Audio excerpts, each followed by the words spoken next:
నమస్తే welcome to Andhraprabha.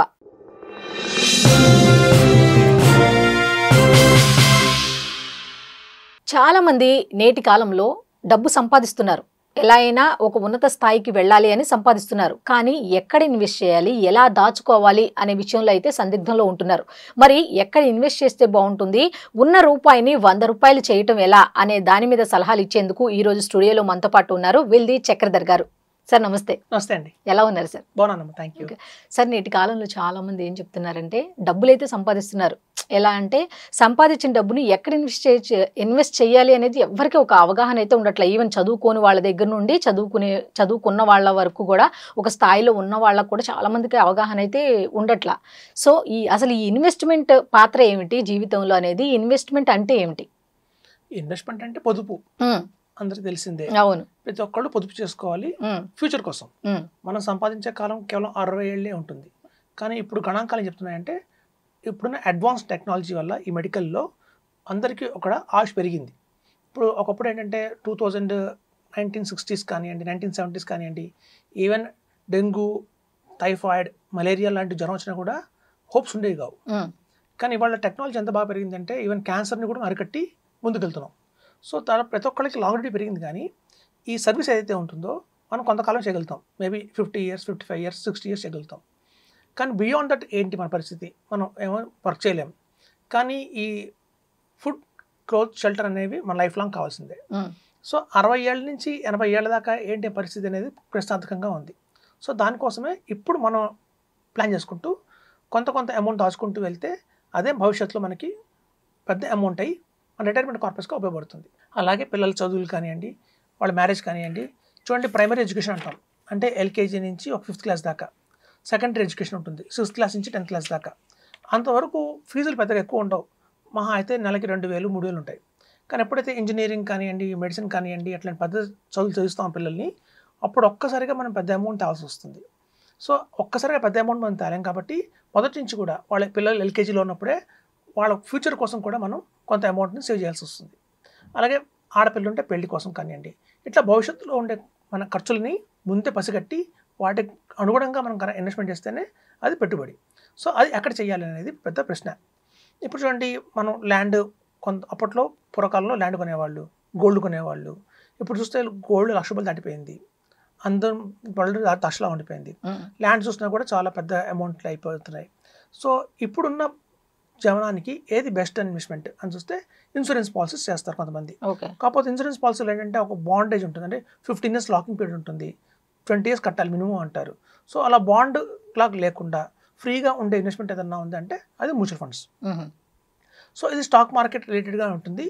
మన ప్రతి ఒక్క పెట్టుబడి, మన రూపాయి ఇన్వెస్ట్మెంట్ చేసినా కూడా ప్రతి ఒక్క రూపాయి కూడా ఎక్కడ ఇన్వెస్ట్మెంట్ చేస్తారనేది చాలా తెలియదు. ఇప్పుడు చూడండి, మనకి టాటా, బిర్లా, రిలయన్స్, SBI ఇలాంటి పెద్ద పెద్ద కంపెనీలు అందరికీ తెలుసు. ప్రతి ఒక్కళ్ళం లేచిన దగ్గర నుంచి మనం కోల్గేట్ పేస్ట్ వాడతాము. రాత్రి పడుకునేటప్పుడు గుడ్ నైట్, ఆల్ అవుట్ అని ఆర్డర్ చేస్తాం. సో మన దినచర్య మొత్తం చాలా కంపెనీలు డిపెండ్ అయింది.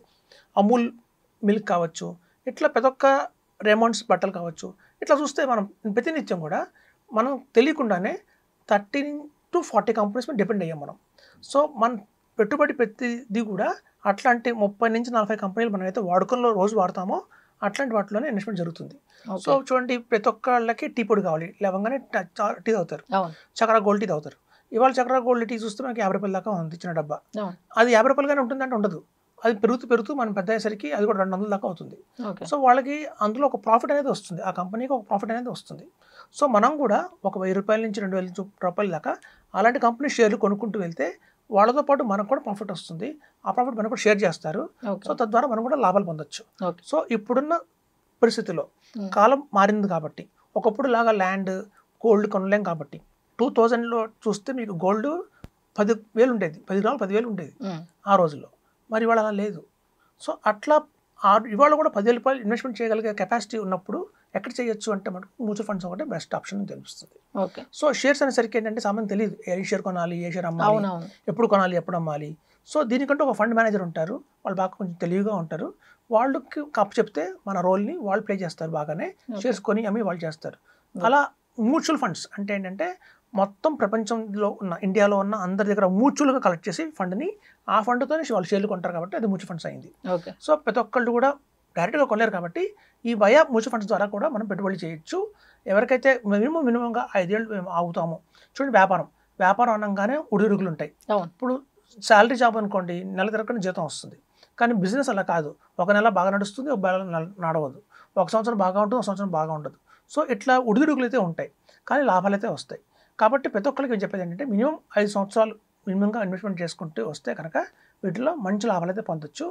తాత్కాలికంగా ఒక 6 నెలలు 7 నెలలు సంవత్సరం అయితే మాత్రం కొంచెం పెట్టిన పెట్టుబడి కొంచెం అప్ అండ్ డౌన్ అయ్యే అవకాశం అయితే ఉంది.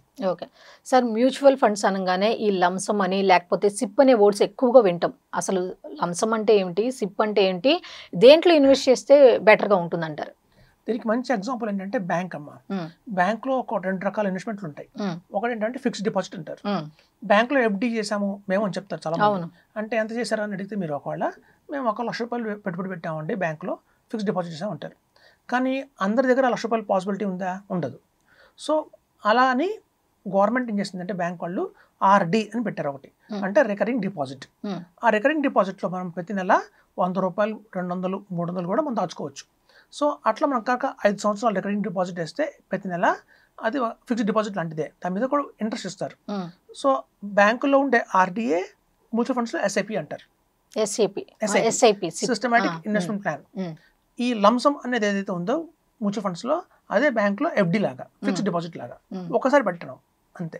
సో లంసమ్కి ఎస్ఐపి డిఫరెన్స్ ఏంటంటే బ్యాంక్లో ఫిక్స్డ్ డిపాజిట్ లంసము, బ్యాంక్లో ఉన్న ఆర్డిఏ ఎస్ఐపి. ఓకే. ఈ రెండిట్లో దేంట్లో ఇన్వెస్ట్ చేస్తే మంచిది అంటారు? అంటే చేతిలో ఉన్న అమౌంట్ని బట్టి అంటారా? అంతేనండి, చేతిలో మనకున్న అవకాశాన్ని బట్టి. ఒకవేళ చాలా మందికి ఏంటంటే ఎస్ఐపిఐ బెస్ట్ అని బాగా వినిపించడం వల్ల వాళ్ళ దగ్గర 10 lakhs ఉన్నా కూడా బ్యాంకులో పెట్టుకుంటున్నారు 10 lakhs ఎఫ్డి లాగా.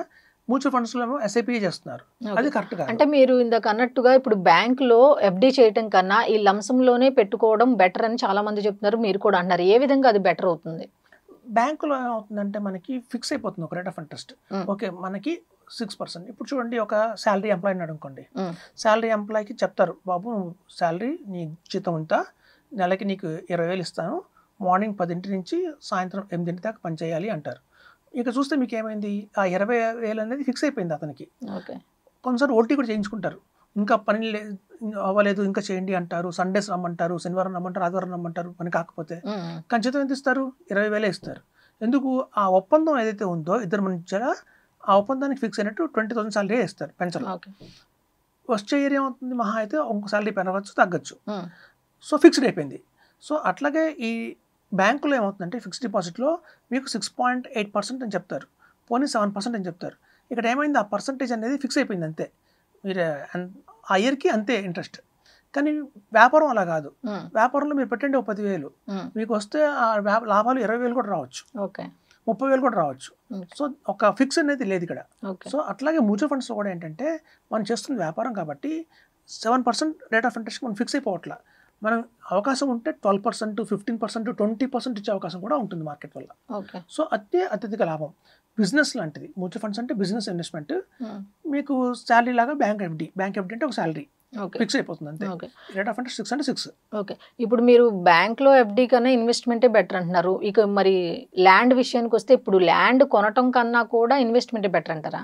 మ్యూచువల్ ఫండ్స్లో ఉన్న బెస్ట్ థింగ్ ఏంటంటే మన ఈక్విటీ మార్కెట్లో మనం ఇవాళ 1 lakh పెట్టాం, 5 years ఆగండి అని చెప్తున్నాం, మనకి దగ్గర డబుల్ అవుతుంది గ్యారంటీగా. మాకున్న ఎక్స్పీరియన్స్ ప్రకారం ఈ 15 ఏళ్లలో మనం పెట్టిన ₹1,00,000 వస్తే 2 లక్షల దాకా అవుతుంది 5 ఏళ్ళకి. ఇప్పుడు మనం బ్యాంకులో ల్యాండ్ కొన్నాం అనుకోండి, అదే 10 lakhs పెట్టి ల్యాండ్ కొన్నాం, కానీ 5 years అవుతుంది, అమ్ముకోగలం అంటే అమ్ముకోలేదు. మనకు రేట్ వస్తుందంటే రేట్ రాదు, గ్యారెంటీ లేదు. మనం దానికి అమ్మాలి అంటే మళ్ళీ ఒక బ్రోకర్ని పట్టుకోవాలి, ఒక ఏజెంట్కి చెప్పాలి నేను బలం ల్యాండ్ అమ్ముతున్నానని. మనం ఆ రేట్ ఆఫ్ ఇంట్రెస్ట్ కూడా మనకి చేతిలో ఉండదు. కొన్నిసార్లు ఏమవుతుందంటే మనం పెట్టిన 5 సంవత్సరాలు కూడా ల్యాండ్ పెరగకపోవచ్చు, అదే ఉండొచ్చు. సో ఇట్లాంటి బాధలన్నీ మనకి ఉండదు. మనకి ఎప్పుడైనా సరే మ్యూచువల్ ఫండ్స్లో ఉన్న బెస్ట్ థింగ్ ఏంటంటే LRS అంటే లిక్విడిటీ, అంటే ఎప్పుడు కంటే దాన్ని అమ్ముకోవచ్చు, రిటర్న్ కూడా బాగా వస్తుంది.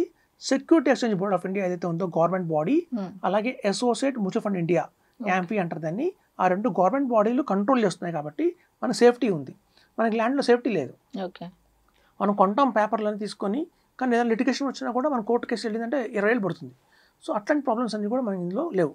కాబట్టి ల్యాండ్ కొనడం కంటే కూడా మ్యూచువల్ ఫండ్స్ పెట్టడం బెటర్. ఎప్పుడు కంటే అప్పుడు తీసుకోవచ్చు, రిటర్న్ బాగా ఉంటుంది. Security exchange board of India లాంటి సెంట్రల్ గవర్నమెంట్ బాడీస్ కంట్రోల్ చేస్తున్నాయి కాబట్టి సేఫ్టీ కూడా ఉంది. సో ఎక్కడైతే సేఫ్టీ ఉంది, రిటర్న్ ఉంది, లిక్విడిటీ ఉంది, ఎప్పటికంటే అప్పుడు అమ్ముకోవచ్చు అనేది ఉందో మన చేతిలో మన యాప్లో మనమే మెసేజ్ వాళ్ళ మీద డిపెండ్ కూడా అవసరం లేదు. సో కాబట్టి ఇది బెటర్ అని చెప్తున్నాం. ఓకే, ఇంకో వర్డ్ ఒకటి ఉంటుంది సార్, పిఎంఎస్ ఇన్వెస్ట్మెంట్ అని. ఇప్పుడు ఈ పిఎంఎస్ ఇన్వెస్ట్మెంట్కి మ్యూచువల్ ఫండ్స్కి మధ్య రిలేషన్ ఏముంటుంది, ఏదైతే బెటర్గా ఉంటుంది? ఇది ఇప్పుడు యాక్చువల్గా మ్యూచువల్ ఫండ్స్ కొత్తగా వచ్చింది, ఎస్ఐఎఫ్ అంటారు, ఇప్పుడు కొత్తగా లాంచ్ అయింది. మనకి రేపు సెప్టెంబర్ నుంచి అక్టోబర్లో జనవరి వచ్చేసింది. స్పెషలైజ్డ్ ఇన్వెస్ట్మెంట్ ఫండ్ అంటారు, తర్వాత పిఎంఎస్, తర్వాత ఏఎఫ్, మొత్తం 4 ఉన్నాయి. Mutual funds, SIF, PMS, AIF, ఈ 4 కూడా స్టేట్ మనకి SEBI security exchange board of India కంట్రోల్లోనే ఉంటాయి. ఇవి ఏంటంటే మినిమం ఇన్వెస్ట్మెంట్ మారింది.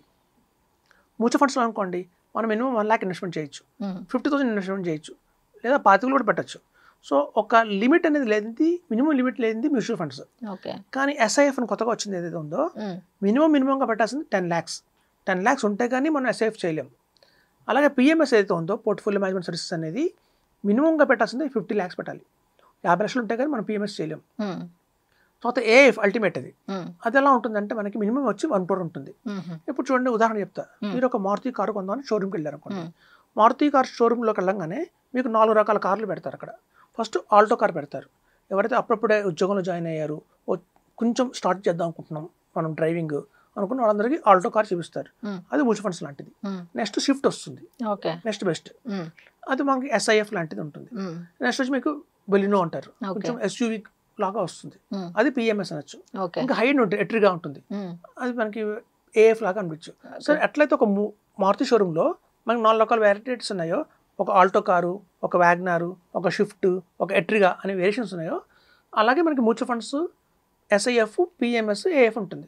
సో మన దగ్గర వచ్చిన ఇన్వెస్టర్కి ఎంత పెట్టుబడి పెడదాం అనుకుంటున్నారు, ఎంతకాలం పెట్టుబడి పెడదాం అనుకుంటున్నారు, వాళ్ళకి ఆలోచనలు ఏంటని తెలుసుకున్న తర్వాత మనం సజెస్ట్ చేస్తాం.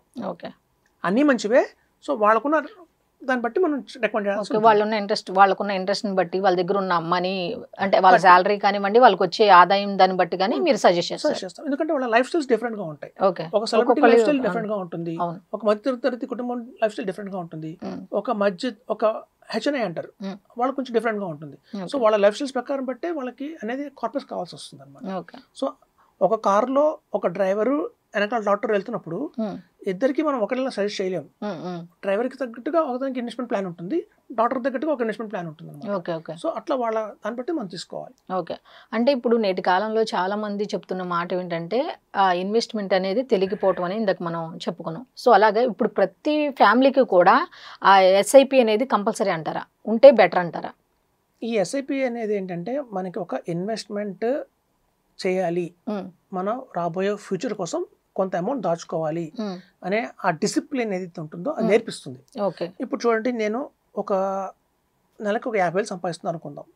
మనం ఏం చెప్తామంటే ఆ నెలకు వచ్చిన 50,000లో కనీసం ఒక 5,000 తీసి పక్కన పెట్టండి, మీకు ఒక సేవింగ్ గా ఉంటుంది. ఎవ్రీ మంత్ సాలరీ రాగానే 1వ తారీఖు సాలరీ వచ్చింది అనుకోండి, 5వ తారీఖు కల్లా మనం పెడతాం డేట్, ఆ డేట్ కల్లా ఎస్ఐపి అయిపోతుంది. ఒకవేళ అలా చేయలేదు, సపోజ్ 5,000 కనుక వాళ్ళు ఇన్వెస్ట్మెంట్ చేయలేదు అనుకుంటాం, ఏం చేస్తారు? 5,000తో బట్టలు కొనుక్కుంటారు, లేదా ఒక హోటల్కి వెళ్తారు, రిసార్ట్కి వెళ్ళిపోతారు, ఖర్చు అయిపోతుంది. ఒక 6 సంవత్సరాల తర్వాత తిరిగి చూస్తే ఏముంది అంటే ఏం లేదు, మనకేం ఉండదు, ఖర్చు అయిపోయింది, లేదా ఫ్రెండ్కి ఇచ్చేసాము, అట్లా అవుతుంది. అలాగే ఒక డిసిప్లిన్ కనుక మనం పెట్టి ఎవ్రీ మంత్ ఒక ఎస్ఐపి చేయండి మీ భవిష్యత్తు కోసం అని చెప్తే కనుక ఇదే 5,000 ఒక 20 సంవత్సరాలు కనుక కంటిన్యూ చేస్తే వాళ్ళ దగ్గర 80 lakhs దాకా వస్తుంది, 75 lakhs దాకా వస్తుంది. సో ఆ రోజున 75 lakhs వాళ్ళకి దేనికైనా ఉపయోగపడుతుంది, పెద్ద అమౌంట్ కాబట్టి. పెళ్లి చేయొచ్చు, పిల్లల్ని చదివించవచ్చు, సో వాళ్ళకి ఒక రిటైర్మెంట్ కార్పస్ లాగా ఏర్పడుతుంది. సో ఇన్ని లాభాలు ఉంటాయి. అందుకే ప్రతి ఒక్కళ్ళని మనం ఎప్పుడైతే టీ సిప్ చేస్తామో ఎవ్రీడే, అట్లాగే ఒక సిప్ అనేది చేయండి అని చెప్పి ఒక సేవింగ్స్.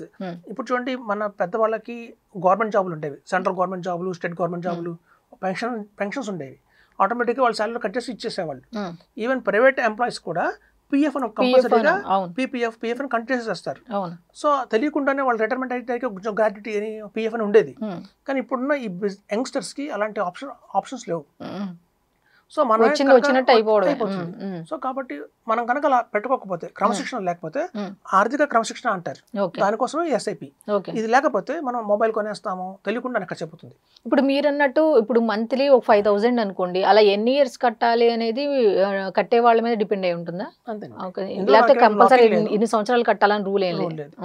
ఇన్సూరెన్స్ పాలసీ తీసుకో అనుకోండి, ఆ ఇన్సూరెన్స్ పాలసీలో ఒక టెన్యూర్ అన్నట్టు ఉంటుంది, స్టార్టింగ్ డేట్ ఎండింగ్ డేట్ ఉంటుంది, 15 years కట్టాలి అంటారు. సో మనం ఇన్సూరెన్స్ లో 15 years కట్టాలి అంటే 15 years కట్టి తీరాలి. మధ్యలో మనం బ్రేక్ చేసాం అనుకోండి, లైఫ్ కవరేజ్ పోతుంది, పెట్టుబడి అంత రిటర్న్ రాదు, ఒకళ్ళు సరెండర్ చేస్తే మళ్ళీ చార్జెస్ పడతాయి, ఈ ప్రాబ్లమ్స్ అన్నీ ఉన్నాయి. కానీ ఎస్ఐపి వల్ల అలాంటివి ఉండదు. ఎస్ఐపి మనం స్టార్ట్ చేసిన తర్వాత ప్రతి ఒక్క నెల కట్టాలని రూల్ కూడా లేదు. మధ్యలో ఏదైనా అవకాశం వస్తే ఆపచ్చు. టెంపరీగా ఏదైనా అదనపు ఖర్చు వచ్చింది, ఇంట్లో పెద్దవాళ్ళు ఉంటారు, వాళ్ళు ఏదైనా హాస్పిటలైజేషన్ అయ్యారు, సో నాకు కొంచెం ఖర్చులు వచ్చాయి, పర్సనల్ లోన్ తీసుకున్నాను, కట్టలేకపోతున్నాను అంటే దాన్ని బ్రేక్ చేయొచ్చు, టెంపరీగా బ్రేక్ చేయొచ్చు. ఒక 1 year 2 years బ్రేక్ చేసి మళ్ళీ కంటిన్యూ చేయొచ్చు. సో అప్పటిదాకా పెట్టిన ఇన్వెస్ట్మెంట్ కూడా పాడైపోదు, అది కూడా బాగానే కంటిన్యూ అవుతుంటుంది. సో ఎప్పుడైతే మ్యూచువల్ ఫండ్స్ లో మనం కనుక గణనీయంగా పెంచుకుంటామో మన వాల్యూని, ఇప్పుడు మనకి ఏదైనా అవసరమైంది అనుకోండి, తీసుకోవడానికి కూడా వీలుంటుందా? వీలుంటుంది, తీసుకోవడానికి వీలుంటుంది. కావాలంటే వాటి మీద లోన్ కూడా ఇస్తారు. సపోజ్ మనం పెట్టుకుంటూ వెళ్ళాం, ఒక 10 సంవత్సరాలు పెట్టుకుంటూ వెళ్ళాం, కార్పస్ ఒక క్రియేట్ అయింది, ఒక 50 లక్షలు క్రియేట్ అయింది అనుకోండి, ఆ 50 లక్షల మీద మేము కావాలంటే లోన్ కూడా తీసుకోవచ్చు. ఎందుకంటే ఆ 50 లక్షలు తీసేసాం అనుకోండి, మార్కెట్ పెరుగుతుంది కదా, మనం అది మిస్ అవుతాం. సో కాంపౌండ్ ఇంట్రెస్ట్ ఎప్పుడు ఎలా ఉంటుందంటే ఫస్ట్ 10 years 15 years మన రిటర్న్ ఏం కనిపించదు, మనం పెడుతూ వెళ్తాం కానీ పెద్ద రిటర్న్ కనిపించదు. ఎప్పుడైతే 15 years దాటుతుందో అప్పుడు దాని అసలుగా దాని వాల్యూ తెలుస్తుంది అనమాట. మనం అమ్మేస్తే మళ్ళీ అక్కడి నుంచి 15 years మొదలు పెట్టాల్సి వస్తుంది. సో అలా కాకుండా మనం కావాలంటే లోన్ కూడా ప్రొవైడ్ చేస్తాం. ఇప్పుడు ఈ మధ్య యూట్యూబ్లో ఎక్కువగా ట్రెండ్ అవుతున్న వర్డ్ ఏంటంటే ఒక 10,000 పెడితే కోట్లు వస్తాయి, ఇన్వెస్ట్ చేస్తే ఒక 10,000 ఇన్వెస్ట్ చేస్తే కోట్ల రూపాయల వరకు వస్తాయి అంటున్నారు. ఇది సాధ్యమేనా, నిజమేనా? ఇది డిపెండ్ ఆన్ ద ఫండ్ ఉంటుందండి. యాక్చువల్గా ఏంటంటే ఇండియాలో మనం చూస్తే దగ్గర 56 కంపెనీస్ ఆఫర్ చేస్తున్నాయి. మ్యూచువల్ ఫండ్ 1-2 కాదు, కంపెనీలు 56 కంపెనీలు ఉన్నాయి. ఇంకా కొత్తగా కంపెనీలు జాయిన్ అవుతున్నాయి. సో అందులో ప్రతి ఒక్క కంపెనీలో కూడా కొన్ని ఫండ్స్ ఉంటాయి, పర్ఫామ్ చేసే ఉంటాయి, కొన్ని నాన్ పర్ఫార్మింగ్ ఉంటాయి, కొన్ని కారణాల చేత పర్ఫామ్ చేయవు. సో ఇట్లా పర్ఫామ్ చెయ్యని ఫండ్స్లో పెడితే మనకు అనుకుంటే కోట్లు రావండి. కేవలం బాగా పర్ఫామ్ చేసే ఫండ్స్లో పెడితేనే మీరు అన్నట్టు ఆ కోట్లు అయితే వస్తాయి. 15% రిటర్న్ వస్తుందా లేదా మనం చెక్ చేసుకుంటుండాలి. ప్రతి 3 years ఒకసారి మన పోర్ట్ఫోలియో ఏదైతే ఉందో 15% కంటే అబోవ్ రిటర్న్ వస్తేనే ఒక మంచి పోర్ట్ఫోలియో కింద అర్థం. 15% కంటే తక్కువ వచ్చింది అంటే అది అందులో ఏదో ఒక ఫండ్ రాంగ్ ఫండ్ ఉంది, అది మ్యాప్ అవ్వట్లేదు అని అనుకో అర్థం. సో 15% కనుక మనం తెచ్చుకోగలిగితే 15 yearsలోనే మనం 1 crore చూడొచ్చు. 15,000 rupees per month ఇన్వెస్ట్మెంట్ చేయాలి. ఇప్పుడు చాలా మంది ఏంటంటే ఏం చేయాలన్నా కూడా రిస్క్ అని ఆలోచిస్తారు. అలా రిస్క్ లేకుండా రిటర్న్ మనకు వచ్చే ఇన్వెస్ట్మెంట్స్ ఏమైనా ఉన్నాయా? రిస్క్ అంటే ఒకటండి, మనకి ఎంతకాలం పెడుతున్నాము అనే దాన్ని బట్టే ఉంటుంది రిస్క్ అనేది. మనం 1 సంవత్సరం 2 సంవత్సరాలకి అయితే చెప్పలేం, పెట్టిన అమౌంట్ కూడా కొంచెం తగ్గే అవకాశం ఉంది, తాత్కాలిక కొంచెం తగ్గుతుంది. మనం కనుక 3 years 5 years కనుక వెయిట్ చేస్తే మాకున్న కనీసం 5 years అయితే పెట్టాలి. పెడితే మాకున్న 1979 నుంచి ఇది ఉంది. ఈ స్టాక్ మార్కెట్ అనేది 1979లో స్టార్ట్ అయింది, అంటే ఇప్పటికి 45 ఏళ్ళ దాకా ఉంది. ఈ 45 ఏళ్ల చరిత్రలో ఎవరైతే 5 years కంటిన్యూస్గా పెట్టారో వాళ్ళకి లాస్ అనేది లేదు. రిటర్న్లో మార్పు రావచ్చు, కొంతమందికి 10% వచ్చింది, కొంతమంది 15% వచ్చింది, కొంతమంది 8% వచ్చింది. ఆ రిటర్న్లో వ్యత్యాసం రావచ్చు, కానీ లాస్ అనేది అయితే ఈ గత చరిత్రలో లేదు. మినిమంగా 5 years అయితే పెడతారో వాళ్ళెవరికి రిస్క్ లేదు. 5 years లోపైతే మాత్రం కొంచెం రిస్క్ ఉంది. ఇప్పుడు మ్యూచువల్ ఫండ్స్లో సమ్ అమౌంట్ మనం ఇన్వెస్ట్ చేసాం అనుకోండి, ఆ కంపెనీ రూల్స్ కానీ లేకపోతే అక్కడ ఇది విధానం కానీ మనకు నచ్చలా, వెంటనే మారిపోవడానికి ఛాన్స్ ఉంటుందా? మనకి ప్రతి దాంట్లో కూడా ఏంటంటే మనం ఒక కంపెనీలో ఇన్వెస్ట్మెంట్ చేస్తాము, ఆ కంపెనీ పర్ఫార్మెన్స్ మనం కూడా అది చెప్తాను. మనకు కనుక 15% రిటర్న్ రావట్లేదు, మినిమంగా 12% రిటర్న్ రావట్లేదు అంటే మాత్రం వెంటనే వేరే ఫండ్కి షిఫ్ట్ అయిపోవడం అనేది మంచిది. మనం షిఫ్ట్ అయిపోవచ్చు, ఆ కంపెనీలో ఫండ్ అమ్మేసి వేరే కంపెనీకి మనం బై చేయొచ్చు. ఇప్పుడు సపోజ్ ఒక వ్యక్తి దగ్గర 5 లక్షలు ఉన్నాయనుకోండి, దాన్ని ఏ విధంగా ఇన్వెస్ట్ చేసుకోవాలి, ఏ విధంగా దాని నుండి లాభం పొందొచ్చు? ఇది చాలా మంచి క్వశ్చన్ అండి. ఇప్పుడు యాక్చువల్గా మ్యూచువల్ ఫండ్స్లో అవేర్నెస్ బాగా వచ్చింది. ఎంత అవేర్నెస్ పెరిగిందో అంత కన్ఫ్యూజన్ కూడా వచ్చింది. అవును. ఇప్పుడు మనకి large cap, mid cap, small cap అని 3 రకాల ఇన్వెస్ట్మెంట్స్ ఉన్నాయి. వాటితో పాటు మల్టీ క్యాప్ అని, ఫ్లెక్సీ క్యాప్ అని, కన్సంప్షన్ ఫండ్ అని చాలా ఫండ్స్ ఉంటాయి. సో వెరైటీస్ చూస్తే మీకు 20 వెరైటీస్ ఆఫ్ ఫండ్స్ ఉన్నాయి. సెక్టర్ ఫండ్స్ అని, థీమాటిక్ ఫండ్స్ అని, వాల్యూ ఫండ్స్ అని, డిస్కౌంట్ రకరకాలు ఉంటాయి. సో ఇవన్నీ వినటం వల్ల ఏమైందంటే చాలా మందికి కన్ఫ్యూజన్ ఎక్కువైపోయింది. ఇండెక్స్ ఫండ్ అని, ఈటీఎఫ్ అని, కొంతమంది కొన్ని బాగున్నాయి అంటారు, కొంతమంది కొన్ని బాగున్నాయి అంటారు, అలా కన్ఫ్యూజ్ చేస్తారు. అలా కాకుండా ఏవైతే బేస్ ఉన్నాయో, బేస్ అంటారు, ఫండమెంటల్ స్ట్రాంగ్గా ఉన్నవి, మిడ్ క్యాప్, స్మాల్ క్యాప్, ఒక ఫ్లెక్సీ క్యాప్, ఇలా మూడిట్లో ఇన్వెస్ట్మెంట్ చేసుకుంటూ వెళ్తే మాత్రం మంచి రిటర్న్స్ అయితే తీసుకోవచ్చు. ఇప్పుడు మామూలుగా అయితే స్మాల్ క్యాప్ అని లేకపోతే లార్జ్ వైస్ మిడ్ క్యాప్ అని 3 రకాలు ఇందాక చెప్పారు కదా, అసలు వీటిలో ఒక్కొక్క దాని గురించి చెప్పండి, ఆ మూడిట్లో ఏది బెస్ట్ చెప్పండి. ఇప్పుడు చూడండి, మనం ర్యాంకింగ్ అనేది ఉంటుంది. ర్యాంకింగ్ అంటే మన క్లాస్లో ర్యాంకులు మనం చిన్నప్పుడు ర్యాంక్ సిస్టమ్ ఉండేది, ఇప్పుడు తీసేశారు. ఎలా అంటే ఫస్ట్ ర్యాంకు నుంచి క్లాస్లో ఒక 60 మంది పిల్లలు ఉన్నారంటే 60 మంది పిల్లలు వాళ్ళకి వచ్చిన మార్కుల ప్రకారం మనం ర్యాంక్ ఇస్తాం. ఎవరికైతే 100కి 90 వచ్చాయో వాడికి ఫస్ట్ ర్యాంక్ అని, 93 వచ్చిన వాళ్ళకి సెకండ్ ర్యాంక్ అని అలా ర్యాంకులు ఇస్తాం. అట్లాగే ఏవైతే కంపెనీలకు కూడా వాటి వాల్యూమ్ ఆఫ్ బిజినెస్ ఉంటుంది. రిలయన్స్ ఇండస్ట్రీస్కి ఇంత వాల్యూమ్ ఆఫ్ బిజినెస్ ఉంది అంటే వాళ్ళ దగ్గర ఇన్ని కోట్లు ఉన్నాయి, హెచ్డిఎఫ్సి దగ్గర ఇన్ని కోట్లు ఉన్నాయి. దాన్ని ఏమంటారంటే మార్కెట్ క్యాపిటలైజేషన్ అంటారు. మార్కెట్ క్యాపిటలైజేషన్ అంటే ఆ కంపెనీకి ఎంత వాల్యూమ్ ఉంది, ఎంత నెట్వర్త్ ఉంది, ఎన్ని కోట్లు ఉన్నాయి అనేది లెక్క. సో అట్లా మన ఇండియాలో ఉన్న అన్ని కంపెనీలకి ర్యాంక్ ఇచ్చుకుంటూ వస్తారు. ఫస్ట్ ర్యాంక్ రిలయన్స్ ఉంటుంది, సెకండ్ ర్యాంక్ హెచ్డిఎఫ్సి ఉంటుంది, థర్డ్ ర్యాంక్ ఐసిఐసిఐ ఉంటుంది. అట్లా వాళ్ళకున్న కెపాసిటీ బట్టి ర్యాంకులు ఇస్తారు. అలా ఫస్ట్ 1 నుంచి 100 టాప్ 100 కంపెనీస్ ఉన్నాయో వాటిని లార్జ్ క్యాప్ కంపెనీస్ అంటారు. లార్జ్ క్యాప్ అంటే 1 to 100 కంపెనీస్ ర్యాంక్ సిస్టంలో. 101 నుంచి 250 ర్యాంక్ ఉన్న కంపెనీలన్నింటినీ కూడా మిడ్ క్యాప్ అంటారు. ఇంకా 250 బిలో ర్యాంక్ ఉన్నవన్నీ స్మాల్ క్యాప్ అంటారు. స్మాల్ క్యాప్ అంటే చిన్న చిన్న కంపెనీస్ కింద రావచ్చు. సో ఈ మార్కెట్ క్యాపిటలైజేషన్ ఎప్పుడైతే ఉన్నాయో, ఎప్పుడైతే టాప్ 100 ఉంటున్నామో, 1 to 100 ఉంటున్నామో, ఈ 100 కంపెనీస్లో స్టెబిలిటీ ఉంటుంది. అంటే మీకు రిలయన్స్ కావచ్చు, అందులో టీసీఎస్ ఉంటుంది, ఇన్ఫోసిస్ ఉంటుంది, ఐసిఐసిఐ బ్యాంక్, హెచ్ఎఫ్సి బ్యాంక్. ఈ కంపెనీల పేర్లు చిన్నపిల్లలు చెప్తారు, టాటా నాకేం తెలియదు, బిర్లా నాకేం తెలియదు అంటారు. అవి ఆల్రెడీ బాగా వెల్ ఎస్టాబ్లిష్డ్ అయిపోయినాయి. సో అట్లా ఎస్టాబ్లిష్డ్ అయిపోయిన వాటిలో ఏంటంటే మనకి సేఫ్టీ ఉంటుంది కానీ రిటర్న్ రాదు. ఇవాళ టీసీఎస్లో ఇన్వెస్ట్మెంట్ చేస్తే మనకేం రాదు. టీసీఎస్ షేర్ నిజంగా మనం 20 బ్యాక్ కొని ఉంటే, అది ఎప్పుడైతే స్మాల్ క్యాప్ కంపెనీ లాగా ఉందో అప్పుడు కొని ఉంటే మనం కోట్లు వచ్చి ఉండేవి. చాలా మంది చెప్తారు, మీరు ఒక 20 ఏళ్ల క్రితం తెలుసో తెలియకో 1 లక్ష పెట్టి మీరు ఇన్ఫోసిస్ షేర్లు కొని ఉంటే ఇప్పటికి మీకు 50 కోట్లు ఉండేవి అని చెప్తుంటారు. సో ఎప్పుడు ఇన్ఫోసిస్ ఒక అపార్ట్మెంట్లో స్టార్ట్ అయింది, చిన్న అపార్ట్మెంట్లో స్టార్ట్ అయిన కంపెనీ పెరుగుతూ పెద్దదైంది. సో అవి స్మాల్ క్యాప్. సో అట్లాంటి స్మాల్ క్యాప్ కంపెనీస్లో కనుక మనం ఇన్వెస్ట్మెంట్ చేస్తే నిజంగానే కోట్లు వస్తాయి. కానీ ఇవాళ ఆల్రెడీ సక్సెషన్ అయిపోయినాయి, ఆ కంపెనీ ఏంటో ప్రతి ఒక్కరికి తెలుసు. సో ఇట్లాంటి వాటిలోకి పెడితే రాదు. సో ఇవాళ మనం కూడా గమనిస్తే కనుక స్మాల్ క్యాప్ కంపెనీస్ ఏవైతే ఉన్నాయో ఫ్యూచర్లో ఇవి లార్జ్ క్యాప్ కింద మారతాయి అని కనుక మనం కనిపెట్టగలిగితే అట్లాంటి స్మాల్ క్యాప్లో ఇన్వెస్ట్మెంట్ చేస్తే మన రిటర్న్స్ ఎక్కువ వస్తాయి. At the same time risk కూడా ఎక్కువ ఉంటుంది. మనకి తెలియదు, 15 కంపెనీలు స్టార్ట్ అయ్యి ఉండొచ్చు ఇన్ఫోసిస్ లాగా, అందులో ఇన్ఫోసిస్ ఒకటే పైకి వచ్చింది, మిగతా 14 పోయి ఉంటాయి. సో కాబట్టి మనకి రిస్క్ కూడా ఉంటుంది. సో స్మాల్ క్యాప్లో రిస్క్ ఉంటుంది, లార్జ్ క్యాప్లో రిస్క్ తక్కువ ఉంటుంది. కానీ రిటర్న్ పరంగా చూస్తే స్మాల్ క్యాప్లో రిటర్న్ ఎక్కువ వస్తుంది, లార్జ్ క్యాప్లో తక్కువ వస్తుంది. ఈ రెండింటికి మధ్యలో చూసారా మిడ్ క్యాప్, అది బెటర్. మిడ్ క్యాప్లో ఏంటంటే 50% రిస్క్ ఉంటుంది, 50% సేఫ్టీ కూడా ఉంటుంది, రెండు సమానంగా ఉంటాయి. కాబట్టి ఎవరికైతే మార్కెట్ మీద అవగాహన లేదు అనుకున్న వాళ్ళందరూ కూడా మిడ్ క్యాప్స్ మీద ఎక్కువ కాన్సన్ట్రేషన్ చేస్తే వాళ్ళకి భవిష్యత్తు చాలా బాగుంటుంది చెప్తున్నారు. ఇప్పుడు ఈ మ్యూచువల్ ఫండ్స్కి సంబంధించి చాలా మంది డైరెక్ట్గా ఇన్వెస్ట్ చేస్తూ ఉంటారు. మరి అటువంటి వాళ్ళకి బెస్ట్ అండ్ సెక్యూర్ యాప్స్ ఏమైనా ఉన్నాయా? నన్ను అడిగితే డైరెక్ట్గా ఇన్వెస్ట్మెంట్ చేయొద్దని చెప్తానండి. చేయొద్దు. ఎందుకు అంటే ఎక్స్పీరియన్స్ వాళ్ళకి ఉండదు. మీకు నేను చెప్తాను చూడండి. ఫర్ ఎగ్జాంపుల్, ఇప్పుడు చలికాలం బాగా చల్లగా ఉంది, బయట వర్షాలు పడుతున్నాయి, ప్రతి ఒక్కళ్ళకి కూడా పంటి సమస్యలు వస్తున్నాయి. కొంచెం ఏదన్నా వేడి తాగినా చల్లగా తాగినా జువ్వు ఉంటాయి పళ్ళు. సో అలా ఎవరికైతే పళ్ళు జువ్వు ఉంటున్నాయో వాళ్ళు వాడే పేస్ట్ ఏది అంటే సెన్సోడైన్. మనం టీవీ పెట్టగానే వస్తుంది యాడ్, సెన్సోడైన్ వాడండి పంటి నొప్పి తగ్గుతుంది. అది అందరూ తెలిసిన విషయమే. కానీ మనం డాక్టర్ దగ్గరికి వెళ్ళామనుకోండి ఇదే పంటి సమస్యతో, ఆయన కూడా మన దగ్గర 500 రూపాయలు ఫీజు తీసుకుంటారు, కన్సల్టేషన్ ఫీజు తీసుకుని సెన్సోడైన్ పేస్ట్ వాడండి అన్నారు అనుకోండి, మీరేమంటారు? ఈ సెన్సోడైన్ పేస్ట్ వాడటానికి నేను కన్సల్టేషన్ ఫీజు 500 రూపాయలు మళ్ళీ 1 అవర్ వెయిట్ చేయాలా, నాకు కూడా తెలుసు కదా అనుకుంటారు. అలాగే వాళ్ళు ఏం చేస్తారంటే డాక్టర్ రెడ్డిస్ వాళ్ళది 1 తేజ్ అని ఒక పేస్ట్ ఉంటుంది. డాక్టర్ రెడ్డిస్ వాళ్ళది 1 తేజ్.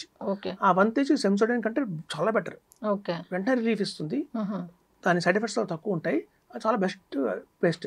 అది సాధారణంగా ఎవరికి తెలియదు అలా మంచి పేస్ట్ ఉందని. సో డెంటిస్టులు అది రాస్తారు. సో మనకి ఓహో దీనికంటే ఇంకా బెటర్ ఉందా అని. సో అట్లాగే మ్యూచువల్ ఫండ్స్లో కూడా చాలా మంది తెలియక డైరెక్ట్గా వెళ్తారు ఇన్వెస్ట్మెంట్ చేయడానికి. వాళ్ళకి అర్థం కాక ఏం చేయాలి అంటే ఈటీఎఫ్స్ అని, అది ఇండెక్స్ ఫండ్స్ అని, ఎస్బీఐ కొన్ని కంపెనీస్ తీసుకుంటారు. కానీ ఒక అడ్వైజర్స్కి ఎవరైతే ఉంటారో వాళ్ళకి సుదీర్ఘమైన 15 ఏళ్ళ ఎక్స్పీరియన్స్లో రాబోయే రోజుల్లో నిజంగా వీళ్ళని కోర్టిసోల్ చేసే ఫండ్స్ ఏవి అని తెలిసిపోతుంది వీళ్ళకి. సో ఒక అడ్వైజర్ ద్వారా వెళ్ళటమే బెటర్. ఇప్పుడు ఇందాక అనుకున్నట్టుగా చిన్న చిన్న కుటుంబాల వాళ్ళు ఉంటారనమాట, ఎక్కువ ఇన్వెస్ట్ చేయలేరు. అటువంటి వాళ్ళు ఎంత దగ్గర నుంచి స్టార్ట్ చేసుకొని మంత్లీ పెట్టుకుంటే బాగుంటుంది? అంటే ఇందాక చెప్పినట్టు నెల నెల సపోజ్ ఇప్పుడు సిప్ గనక 8 ఏళ్ళు కట్టామనుకోండి, ఎటువంటి లాభాలు వస్తాయి? ఇప్పుడు చూడండి, 1500 రూపాయలు అంటే నెలకి రోజుకి 50 రూపాయలు అనుకుందాం, నెలకి 1500. నెలకి 1500 రూపాయలు కూడా ఇన్వెస్ట్మెంట్ చేసుకుంటూ వెళ్తే 30 సంవత్సరాలు కనుక చేస్తే వాళ్ళు 1 కోటి రూపాయలు చూస్తారు. 30 సంవత్సరాలు చేస్తారు. 30 సంవత్సరాలు. ఓకే. సో 30 సంవత్సరాలు ఇప్పుడు చూడండి, అప్పుడే ఒక పిల్లాడు ఉద్యోగం వచ్చింది, జనరల్గా 25 ఏళ్ల వయసులోనే వాళ్ళ ఉద్యోగాలు వస్తున్నాయి. ఓకే. సో 25 ఏళ్ల వయసులో ఉద్యోగం వచ్చినప్పుడు అతను ఒక రిటైర్మెంట్ 55 ఏళ్ళు అనుకున్నాం. సో 55 ఏళ్ళు అంటే మనకి 30 ఏళ్ళు డిఫరెన్స్ ఉంది. సో 25 ఏళ్లలో ఉద్యోగం స్టార్ట్ చేసాం, 55 ఏళ్ళకి రిటైర్ అవుదాం అనుకున్నాం. సో అట్లాంటి వాళ్ళు కనుక 1500 రూపాయలు తీసి పక్కన పెట్టుకుంటే కనుక కనీసం వాళ్ళకి 1 కోటి రూపాయలు అయితే వస్తాయి. 3 పెడితే 2 కోట్లు. ఓకే. అంతే కదా. ఓకే. ఇప్పుడు సపోజ్ 50,000 రూపాయలు తీసుకోండి, అంటే మేము ఎక్కువ విన్నవి మీ దగ్గర అడుగుతున్నాను అనమాట. ఇప్పుడు ఒక 50,000 రూపాయలు దేంట్లో ఇన్వెస్ట్ చేస్తే 2 కోట్లు పైగా వస్తాయి అని అంటున్నారు. దేంట్లో అనేది చెప్పరు, ఏ విధంగా వస్తాయి అనేది కూడా చెప్పరు. మీ ద్వారా తెలుసుకోవాలనుకుంటున్నాను. ఎస్ఐపి చేయొచ్చండి. 50,000 రూపీస్ కనుక మన దగ్గర ఉంది అంటే కనుక మనం అనుకున్నాం కదా, 15 into 15 = 1 crore అనుకున్నాం. అంటే 15,000 రూపీస్ కనుక మనం 15 years కనుక ఇన్వెస్ట్మెంట్ చేస్తే 1 crore వస్తుంది. ఇప్పుడు సపోజ్ ఒక 50,000 నేను ఈ రోజు చేసా, ఎప్పటికి 50 years కా? 15 years కి 50,000 చేస్తే 3 కోట్లు వస్తుంది. ఓకే. ఓకే. 3 కోట్లు వస్తుంది. దేంట్లో చేయాలంటారు? అలా తీసుకున్న 50,000ని ఒక 2 small cap funds, 2 mid cap funds, ఒక ఫ్లెక్సీ క్యాప్ ఫండ్, ఇట్లా కనుక పోర్ట్ఫోలియో డిజైన్ చేసుకుంటే డెఫినెట్గా రిటర్న్స్ వస్తాయి. ఎందుకు అంటే ప్రతి ఒక్క ఇన్వెస్టర్కి తెలియదు ఏంటంటే, ఒక టైంలో ఉన్న ఫండ్ పర్ఫార్మెన్స్ ఇంకో టైంలో ఉండదు. ప్రతి 3 yearsకి ఫండ్ పర్ఫార్మెన్స్ అనేది మారిపోతుంది. ఆ ఫండ్ పర్ఫార్మెన్స్ వెనకాల ఎవరు దాన్ని నడిపేది అంటే ఫండ్ మేనేజర్ నడుపుతాడు. పోనీ ఆ ఫండ్ మేనేజర్ అదే కంపెనీలో పనిచేస్తాడా అంటే పనిచేయడు. ఒక 10 సంవత్సరాలు నిప్పాన్లో పనిచేస్తే నెక్స్ట్ ఇంకో 5 ఏళ్ళు ఎస్బీఐకి వెళ్ళిపోవచ్చు, ఎస్బీఐలో ఉన్న వాళ్ళు హెచ్డిఎఫ్సికి వెళ్ళిపోవచ్చు. అట్లా వాళ్ళు మారుతూ ఉంటారు. సో వాళ్ళు ఎప్పుడైతే మారుతారో, ఒక టాప్ ఫండ్ మేనేజర్స్ ఎవరైతే ఉంటారో ఇండియాలో తెలియగల వాళ్ళు, వాళ్ళతో పాటు మనం కూడా మారాలి. వాళ్ళు కంపెనీ మారినప్పుడు మనం కూడా తెలుసుకొని ఆ కంపెనీ ఇంకో కంపెనీ మారిపోతే అప్పుడు మనకు రిటర్న్స్ వస్తాయి. అలా కాకుండా అదే కంపెనీలో వాళ్ళు వెళ్ళిపోయిన తర్వాత కూడా మనం కంటిన్యూ అవుతున్నాం అనుకోండి, ఎట్లా రిటర్న్ వస్తుంది, మళ్ళీ పడిపోతుంది. సో కాబట్టి మేము చెప్పేది అందుకే, ఒక అడ్వైజర్ని సలహా తీసుకోండి. అడ్వైజర్ల పనే ఇది. వాళ్ళు చూస్తుంటారు ఏ ఫండ్ మేనేజర్ ఏ కంపెనీకి వెళ్ళాడు, వాళ్ళకి అంత ఎక్స్పీరియన్స్ ఉంది, అలాంటివన్నీ వెనకాల బ్యాక్గ్రౌండ్ చాలా ఉంటుంది, వర్క్ చూసుకున్న అర్థం అవుతుంది. ఇప్పుడు చూడండి, బిర్యానీ ఎలా చేయాలో అందరికీ తెలుసు, అందులో ఏం కావాలో అందరికీ తెలుసు, కానీ టేస్ట్ అందరికి ఒకేలా వస్తుంటే రాదు. మనకు తెలుసు వెజిటబుల్స్, క్యారెట్ వేయాలి, క్యాప్సికమ్ వేయాలి, గోబీ వేయాలి తెలుసు. తెలిసినంత మాత్రాన ఆ టేస్ట్ రాదు. సో ఎంత క్వాంటిటీ వేయాలి అనేది మోస్ట్ ఇంపార్టెంట్. సో కాబట్టి మనం మిడ్ క్యాప్లో ఎంత ఇన్వెస్ట్మెంట్ చేయాలి, స్మాల్ క్యాప్లో ఎంత ఇన్వెస్ట్మెంట్ చేయాలి, ఫ్లెక్సీ క్యాప్లో ఎంత ఇన్వెస్ట్మెంట్ చేయాలి, చేయకూడదు ఏంటి. కొన్ని ఇన్వెస్ట్మెంట్స్ ఉంటాయి, ఆగ్రో ఫండ్స్ అని కొన్ని ఉంటాయి, సటర్ ఫండ్స్ అంటారు వాటిని, గ్రీన్ ఎనర్జీ ఫండ్స్ ఉంటాయి. అట్లాంటి వాటి జోలికి పోకూడదు. తెలియక చాలా మంది ఇన్వెస్ట్ చేస్తే చెదులు కలుసుకుంటారు. సో చేయకూడదు ఏంటి, చేయాల్సినవి ఏంటి, వాళ్ళు చేయాల్సిన ఇన్వెస్ట్మెంట్లో ఎంతెంత చేయాలి. సో ఇవన్నీ కూడా మనం ప్రాపర్గా ఆలోచించుకొని చేస్తేనే కోట్లు వస్తాయి. ఇప్పుడు ఈ మ్యూచువల్ ఫండ్స్ ద్వారా ఇన్ని లాభాలు ఉన్నాయని మీరు చెప్తున్నారు, చాలా మంది కూడా వింటున్నారు, కానీ ఎవరిని అప్రోచ్ అవ్వాలి ఏంటి అనేది ఎవరికి ఒక ఐడియా అనేది ఉండట్లా. దాని గురించి మీరు ఇచ్చే సలహా ఏంటి? సాధారణంగా ఏంటంటే మ్యూచువల్ ఫండ్స్లో ఇన్వెస్ట్మెంట్ చేయాలంటే 2 రకాలుగా ఉంటాయి. ఒకటి మీరు అంటే యాప్స్ ఉంటాయి, యాప్స్లో మనం డౌన్లోడ్ చేసుకొని ఇన్వెస్ట్మెంట్ చేయొచ్చు. అది మన సొంత నాలెడ్జ్. మనం కళ్ళు మూసుకొని కొడితే తగులుతుంది, లేదా లేదు. ఇప్పుడు చూడండి, చిన్నపిల్లలకి ఎగ్జిబిషన్లో బెలూన్స్ పెడతారు గన్ ఇచ్చి, అందులో 5 గన్ షాట్లు ఇచ్చినా కూడా 2-3 పేలుతాయి. మనకి ఎక్స్పీరియన్స్ లేదు, రాయేసాం, తగులుతుంది, అది లేదు. రకంగా ఈ యాప్స్ జోలికి వెళ్లకుండా ఉంటేనే బెటర్ అంటారు. యాప్స్ అంటే ఒక రాయటమే, తగులుతుంది, అది లేదు. అలా కాకుండా ఈ అసోసియేట్ మ్యూచువల్ ఫండ్ ఇండియా ఒక గవర్నమెంట్ బాడీ ఉంది. ఈ associate mutual fund India government body ఏం చేస్తుందంటే, వాళ్ళు కొంతమంది అడ్వైజర్స్ కి ఎగ్జామ్స్ కండక్ట్ చేస్తారు. ఎగ్జామ్స్ కండక్ట్ చేసిన తర్వాత వాళ్ళు కనుక ఎగ్జామ్స్ పాస్ అయితే వాళ్ళు సర్టిఫికేట్ ఇస్తారు. యాంఫీ సర్టిఫైడ్ రిజిస్టర్డ్ అంటారు వాళ్ళని. సో అట్లా యాంఫీ నుంచి ఎవరైతే సర్టిఫికేట్ పొందారో వాళ్ళకి ఆల్రెడీ ఎగ్జామ్ రాశారు కాబట్టి కొంత చదివి ఒక అవగాహన ఉంటుంది ఎట్లాంటి ఇన్వెస్ట్మెంట్ చేయాలి, ఎవరికి ఇన్వెస్ట్మెంట్ బాగుంటుంది అని చెప్పి. సో అట్లా సర్టిఫైడ్ అడ్వైజర్స్ కనుక పట్టుకుని వాళ్ళ ద్వారా ఇన్వెస్ట్మెంట్ చేస్తే మాత్రం మంచి రిటర్న్స్ అయితే వస్తాయి. ఓకే. ఇప్పుడు చాలా మంది ఏం చేస్తున్నారంటే, ఇల్లు కట్టుకోవాలని కోరిక ఉంటుంది, వాళ్ళు ఏం చేస్తారు, ఫస్ట్ కొంచెం అమౌంట్ పే చేసి బ్యాంక్ ద్వారా తీసుకుంటారు. ఆ బ్యాంకుకి కట్టే ఇప్పుడు అడ్వాన్స్ ఇంటికి ఇచ్చేసిన అమౌంట్ ఇక 30 సంవత్సరాల దాకా ప్రతి నెల ఒక 30,000 కానివ్వండి, లేకపోతే 40,000 కట్టుకుంటూనే వెళ్ళాలి. ఇప్పుడు ఇలా కట్టుకోవడం వల్ల చాలా మంది తెలియకుండానే డిప్రెషన్లోకి వెళ్ళిపోవడం, లేకపోతే అది 30 సంవత్సరాలు కట్టాలా అన్న బాధలో ఉండటం. వాళ్ళు ఎలా ఆలోచిస్తారంటే ఈ రెంట్ తగ్గుతుంది కదా అని ఆలోచిస్తూ ఉంటారు. అదేదో మ్యూచువల్ ఫండ్స్లో పెట్టుకుంటే బెటర్ అని చాలా మంది చెప్తున్నారు. ఈ రెండింటికి మీరు ఏం చెప్తారు? ఇది చూడండి, చాలా మంచి క్వశ్చన్ అడిగారు మీరు.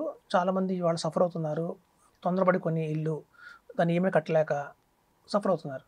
ఇప్పుడు చూడండి, పూర్వకాలంలో ఏం చేసేవాళ్ళంటే మన ఫాదర్స్ టైంలో వాళ్ళు బాగా ట్రాన్స్ఫర్లు ఉండేవి. ఎక్కడ ఉంటారో కూడా కుదురుగా చెప్పలేం. ఇవాళ మనకి జాబ్ బెంగళూరులో వస్తుందా, ఢిల్లీలో వస్తుందో తెలియదు, గురుగాంలో చేయొచ్చు, హైదరాబాద్లో చేయొచ్చు. ఎక్కడ ఆపర్చునిటీ వస్తే అక్కడ పెరుగుకుంటూ వెళ్తున్నాం. కాబట్టి ఒక ఇల్లు కట్టేసి అక్కడే మనం స్టిక్ అయిపోకుండా క్రమబద్ధంగా కనుక ఇన్వెస్ట్మెంట్ చేసుకుంటే మనకి రిటైర్మెంట్ అయ్యడానికి పెద్ద అమౌంట్ వస్తుంది. సో ఆ అమౌంట్తో మనం ఆ రోజు నిర్ణయం తీసుకోవచ్చు, మనం ఎక్కడ సెటిల్ అయితే బాగుంటుంది అని చెప్పి.